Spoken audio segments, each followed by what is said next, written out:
Hello friends, வணக்கம். இன்றைக்கி ஒரு ஃபஸ்ட் கிளாஸான ஒரு பட்டு சாரிக்கு ஒரு கிராண்ட் ப்ளவுஸ் டிசைன் பார்க்க போகிறோம். ரொம்ப ஃபஸ்ட் கிளாஸாக இருக்கும். ஃபுல்லாக பாருங்கள், பொறுமையாக. நிச்சயமாக உங்களுக்கு யூஸ்ஃபுல்லாக இருக்கும். ஓகே, இது பார்த்திங்கன்னா ஒரு ½ இன்ச் பார்த்திங்கன்னா நம்ம எப்பவுமே வந்து கீழே, அப்புறம் மேலே பார்த்திங்கன்னா ஒரு ½ இன்ச் விடுவோம். இது வந்து எக்ஸ்ட்ரா நம்ம ஸ்டிச் போகிறதுக்காக. பட் நீங்கள் மெஷர்மெண்ட் எடுக்கும்போது அதை நீங்கள் அவாய்ட் பண்ணிட்டு தான் இருக்கணும். ஓகே, நெக் அகலம் 2 இன்ச், லென்த் கரெக்டாக எக்ஸாக்டாக ஒரு 10 இன்ச் வச்சுருக்கோம். கீழே அகலம் 2 இன்ச் வச்சுருக்கோம், 2.5 இன்ச். ஸ்ட்ரைட்டாக கோடு போட்டுக்கலாம். மார்க்கிங் வந்து அழகாக வந்து ஒரு டிஃப்ரெண்ட்டாக ஒரு டிஃப்ரெண்ட் நெக் ஷேப் வந்து அழகாக எடுத்துக்கலாம்.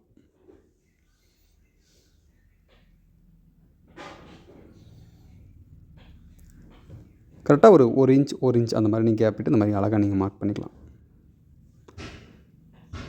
சைடில் அதே மாதிரி தான் 1 இன்ச் எக்ஸாக்டாக வர மாதிரி பார்த்துக்கங்க. அடுத்து வந்து நம்ம பேப்பருக்கு நான் சென்டர் கரெக்டாக ஃபோல்ட் பண்ணிவிட்டு நம்ம எப்படி மார்க் பண்ணியிருக்கோமோ அப்படியே அழகாக ஒரு சென்டரில் அப்படியே ஓப்பன் பண்ணி அழகாக ட்ரேஸ் எடுத்துக்கலாம். நீங்கள் சென்டர் பண்ணும்போது கண்டிப்பாக ஷேக் ஆகாமல் பார்த்துக்குங்க. ஏன்னா கொஞ்சம் ஷேக் ஆனால் கூட உங்களுக்கு அந்த சென்டர் மாறக்கு வாய்ப்பு அதிகமாக இருக்குது. நம்ம எப்படி ட்ராயிங் பண்ணியிருக்கோமோ நம்ம அப்படியே அழகாக ட்ரேஸ் எடுத்து நம்ம அப்படியே கட் பண்ணி எடுத்துக்கலாம்.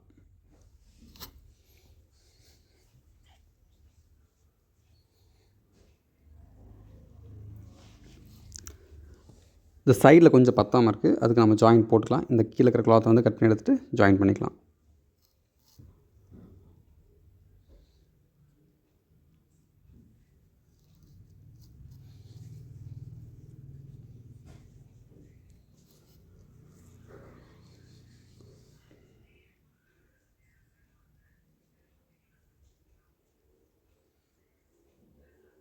அவுட்டில் பார்த்திங்கன்னா நம்ம பைப்பிங் தரக்காக அந்த பேட்ச் தேவைப்படுது. அதை நான் உங்களுக்கு அயன் பண்ணிட்டு ஸ்டிச் பண்ணி காமிக்கிறேன்.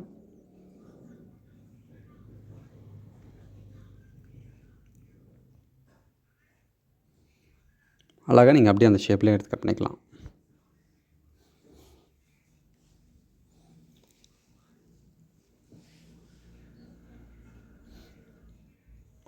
நீங்கள் வந்து மார்க் பண்ணிக்கணும். இது இன்சைடு எது, அவுட் சைடு எது, டாப் எது, பாட்டம் இது இதெல்லாம் வந்து நீங்கள் நோட் பண்ணிக்கணும் கண்டிப்பாக.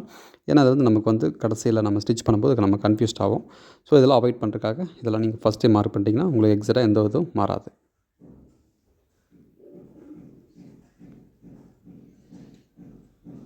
இதே அதே மாதிரி தான் 1, 2 அது மாதிரி எழுதிக்கலாம். மேலே இது வரும், கீழே இது வரும். இதெல்லாம் நீங்கள் தெளிவாக நோட் பண்ணிக்கணும்.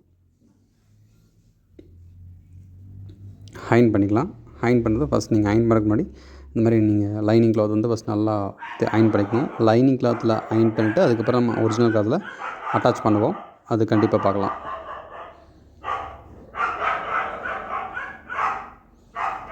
கோயம்புத்தூரில் நாய் தொந்தரவு அதிகமாகிடுச்சு.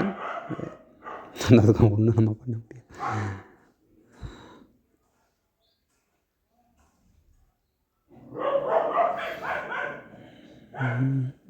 ஓகே, நல்லா அயன் பண்ணிக்கலாம்.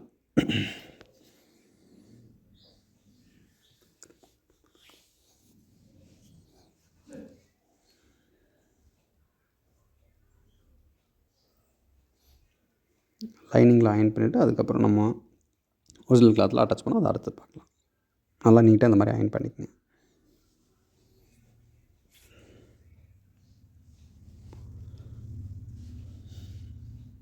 அடுத்து அந்த எக்ஸ்ட்ரா நான் சொன்னேன் இல்லைங்களா, அந்த அவுட்டரில் வரும் இல்லையா, அதை வந்து நீங்கள் இந்த மாதிரி ஒரிஜினல் லைனிங் கிளாத் என்ன கலர் இருக்கோ அந்த கலரில் அயன் பண்ணிக்கங்க.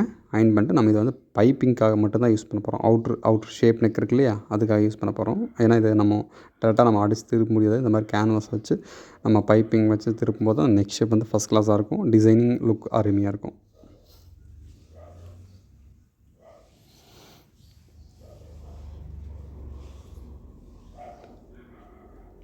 நல்லா அயன் பண்ணிக்கங்க ஃபஸ்ட் கிளாஸாக.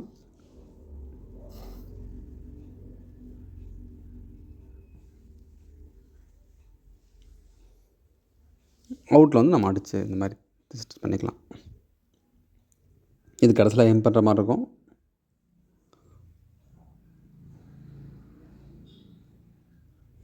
ஓகே, உள்ளே தையல் போட்டுக்கலாம். ஏன்னா அந்த பைப்பிங் வைக்கும்போது நமக்கு ஒரு அடையாளத்துக்காக நம்ம தையல் போட்டுக்கிறது பெட்டராக இருக்கும் நமக்கு. ஏன்னா இல்லைனா பைப்பிங் வைக்கும்போது நம்ம கன்ஃபியூஸ்ட் ஆகும்.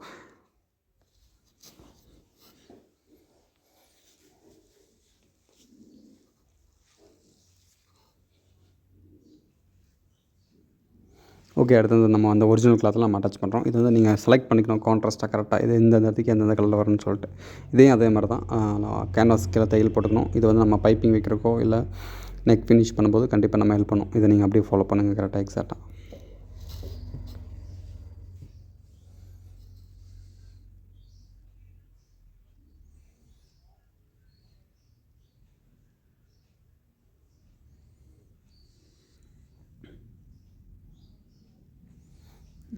ஓகே, இதே மாதிரி அதையும் நம்ம கான்ட்ராஸ்ட்டாக நம்ம வேறு கிளாத் இது வேறு கலர் எடுத்து செலக்ட் பண்ணி பண்ணிக்கலாம்.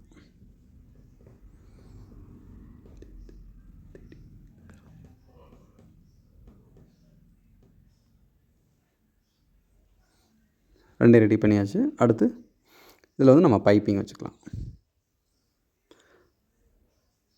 இதில் வந்து பைப்பிங் ஸ்டிச் பண்ணிட்டேன் கரெக்டாக. அதை நம்ம பையன் எடிட்டர் வந்து கொஞ்சம் மிஸ் பண்ணிட்டார்.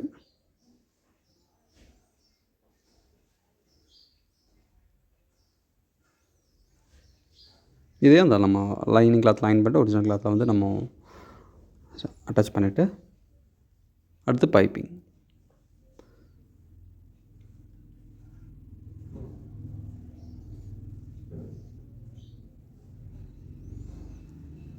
ஒரிஜினல் கிளாத்தையும் லைனிங் கிளாத்தையும் இந்த மாதிரி நம்ம அழகாக அட்டாச் பண்ணிக்கணும். இது நம்ம சேனலை நீங்கள் ரெகுலராக ஃபாலோ பண்ணிட்டீங்கன்னு உங்களுக்கு புரிஞ்சிருக்கும்.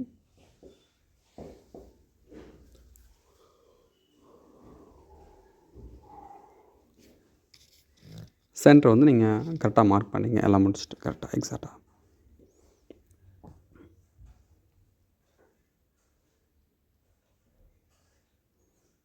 ஓகேங்களா, ரைட். அடுத்து பைப்பிங் வச்சுக்கலாம்.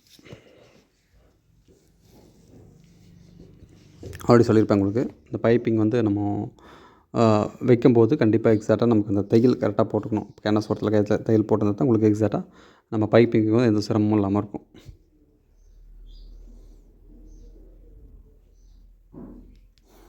நம்ம பைப்பிங் எங்கே வச்சுருக்கோமோ அதுலேயே நீங்கள் நீட்டாக அழகாக தையல் போடணும். இந்த பைப்பிங் வைக்கும்போது மட்டும் மிஸ் பண்ணிட்டு அப்படிலாம் நம்ம பையன். ஓகே, அடுத்த டைம் சொல்லிக்கலாம்.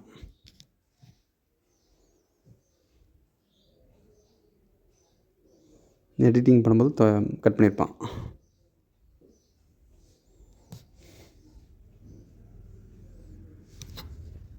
இவ்வளோ ஃபினிஷிங் நீட்டாக வந்துடும், ஃபஸ்ட் கிளாஸாக.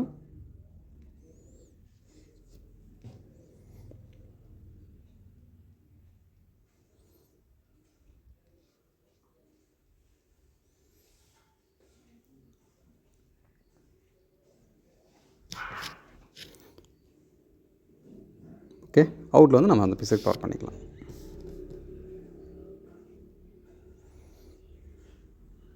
ஓகே,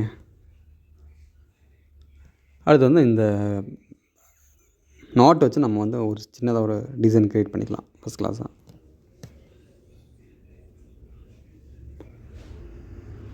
இது சென்டர்லேருந்து ஆரம்பிச்சிக்கேன். ஒன் பை ஒன்னாக சின்ன சின்னதாக ஒரு கேப் விட்டு அப்படி நீங்கள் அப்படியே அட்டாச் பண்ணுறதா இருக்கலாம்.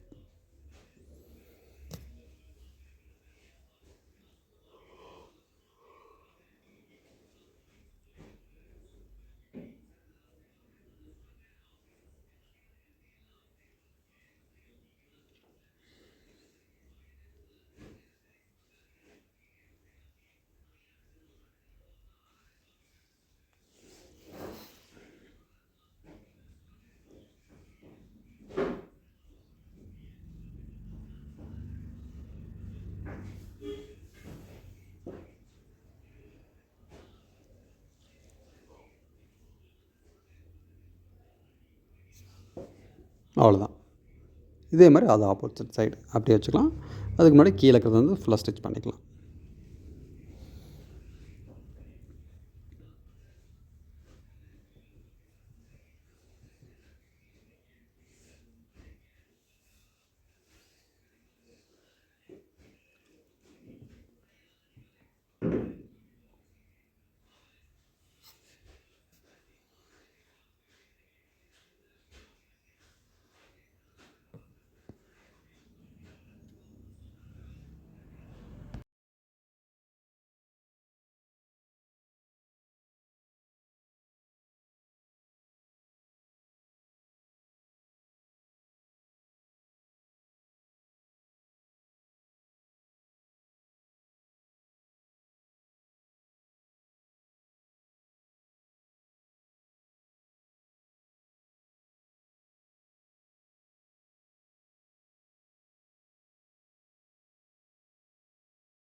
ஓகே, ஃபுல்லாக ஸ்டிச் பண்ணிவிட்டு மேலே வந்து நீட்டாக அடித்து திருப்பிக்கலாம். அடித்து திருப்பிட்டு மேலே வந்து ஒரு சின்னதாக லேஸ் வைக்க போகிறோம். அதை அடுத்து பார்க்கலாம்.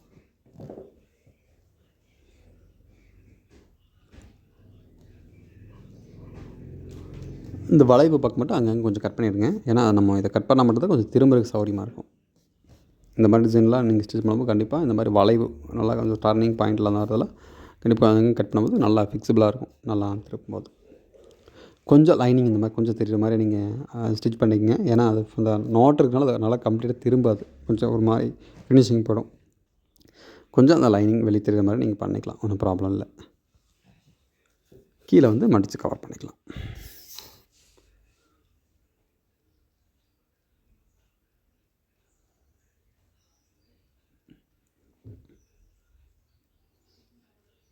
அடுத்து அந்த பேட்சை நம்ம வந்து ஆரஞ்சு கலர் பேட்சில் வந்து இந்த மாதிரி பேட்ச் நம்ம ஸ்டிச் பண்ணணும். ஒரு இன்ச்சு அகலம் வர மாதிரி நீங்கள் இந்த மாதிரி 2 பக்கம் தையல் போட்டு எடுத்துக்கலாம். அகலம் 1 இன்ச்சு, நீளம் பார்த்திங்கன்னா ஒரு 2 இன்ச் வர மாதிரி நீங்கள் பண்ணிக்கலாம்.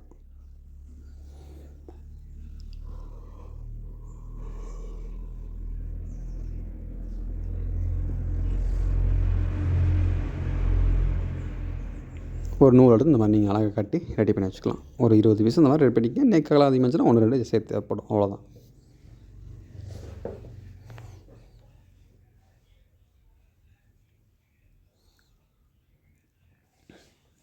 சென்டர் பண்ணிட்டு நம்ம சென்டர் வந்து 1 பை 1 ஸ்டிச் பண்ணிக்கலாம்.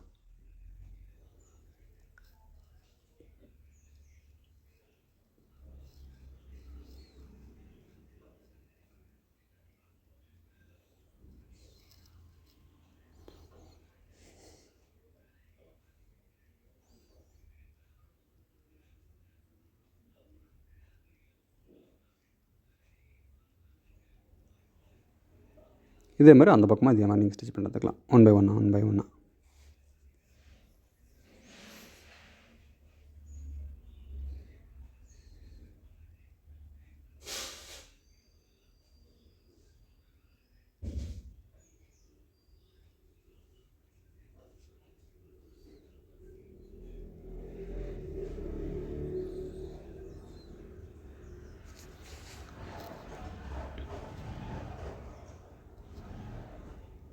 மேலே தையல் போட்டுக்கலாம் அழகாக.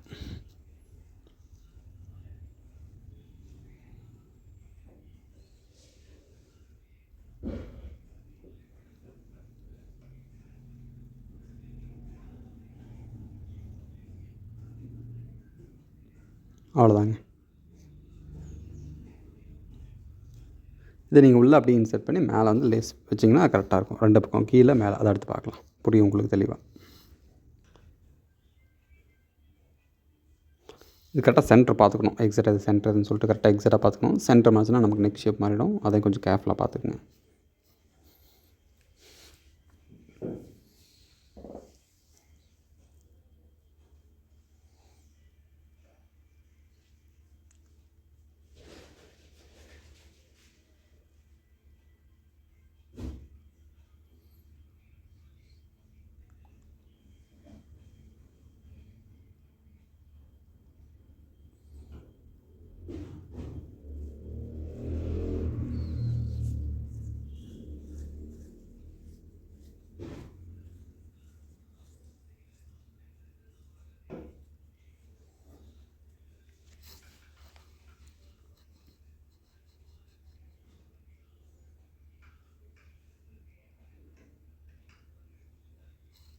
ரெண்டு பக்கம் நம்ம அழகாக லேஸ் மாதிரி வச்சு ஃபினிஷ் பண்ணிடலாம்.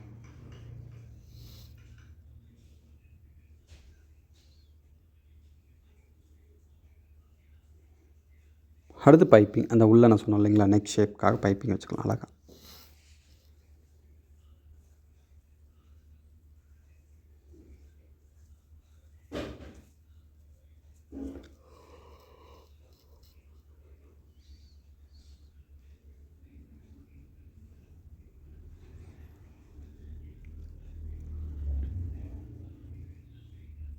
இதில் வந்து நம்ம எப்போவுமே ஒரு விஷயம் பண்ணுவோம் அப்படின்னா, நம்ம வந்து உள்பக்கம் இருந்து வெளிப்பக்கம் வர மாதிரி நம்ம பண்ணுவோம். பட் இதில் வந்து வெளிப்பக்கம் இருந்து உள்பக்கம் போகிற மாதிரி பண்ணுறோம். ஏன்னா இதனுடைய வேலையே என்னென்னா பைப்பிங் மட்டும் தான் இதோட பர்பஸ்.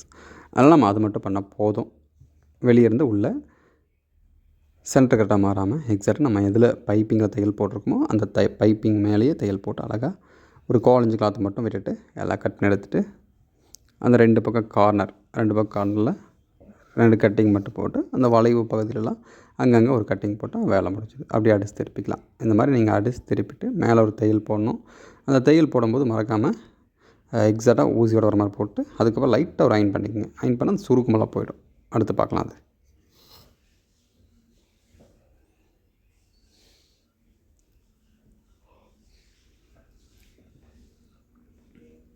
இந்த மாதிரி தையல் போடும்போது கரெக்டாக நீங்கள் எக்ஸாக்டாக அது ஊசியோட போடணும். ரொம்ப தள்ளி போடக்கூடாது. பார்த்தா ஃபினிஷிங் போயிடும். இது ஊசியோட கரெக்டாக போடணும்.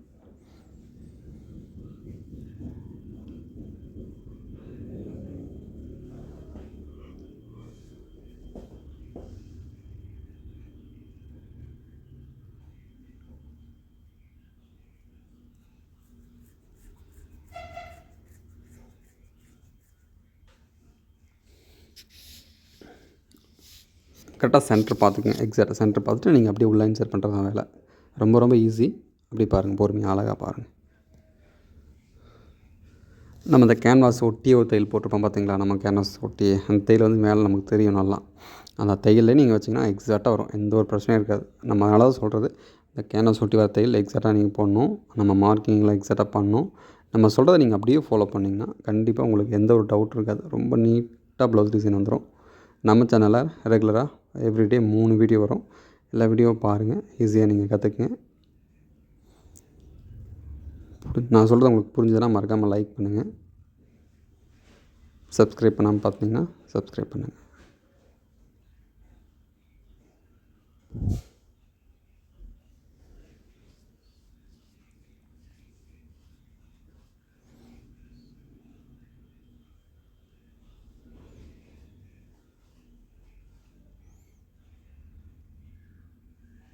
நான் சொல்கிறத அப்படியே நீங்கள் கரெக்டாக ஃபாலோ பண்ணும்போது அந்த குவாலிட்டி உங்களுக்கு மிஸ் ஆகாது. எக்ஸாக்ட் ஃபினிஷிங் குவாலிட்டி நல்லா நீட்டாக வந்துடும். கண்டிப்பாக இந்த வீடியோ உங்களுக்கு ரொம்ப ரொம்ப யூஸ்ஃபுல்லாகவும் ரொம்ப ஈஸியாக புரிஞ்சிருக்கும் நம்புகிறேன். அடுத்த வீடியோவில் சீக்கிரம் மீட் பண்ணலாம். இந்த வீடியோ கொஞ்சம் லேட் ஆகிடுச்சு. அடுத்த வீடியோ கரெக்டான டைமில் வரும். தேங்க்யூ.